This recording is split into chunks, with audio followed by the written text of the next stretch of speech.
मुली तीन मध्ये उभे राहा हलकीच्या मागे पुन्हा एकदा आपण जोरदार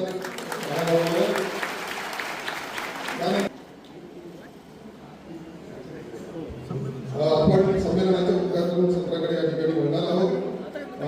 संमेलनाचे अध्यक्ष उद्घाटक सर्व पुष्प अर्पण करून सर्वप्रथम अभिवादन करावं।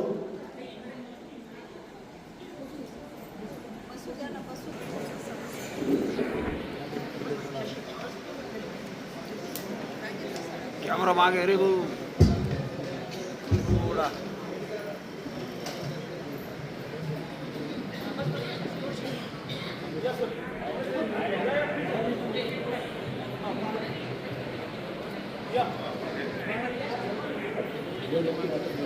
यांना मी विनंती करेन की त्यांनी चळवळ गीत या ठिकाणी सादर करावं। डॉक्टर विजयालक्ष्मी वानखेडे मॅडम यांचं या ठिकाणी आगमन झालेलं आहे। मी त्यांना विनंती करेन की कृपया त्यांनी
लोककवी वामनदादा कर्डक राज्यस्तरीय साहित्य संमेलन बुलढाण्यामध्ये 27-28 डिसेंबरला होऊ घातलेलं आहे।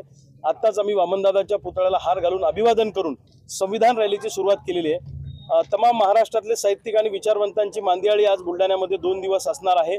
वामनदादांचं कार्य प्रचंड मोठं होतं। 10,000पेक्षा जास्त कविता वामनदादांनी लिहिल्या आणि शोषण व्यवस्थेच्या विरोधामध्ये श्रमिकांच्या कष्टकऱ्यांच्या बाजूने वामनदादांचं साहित्य राहिलं।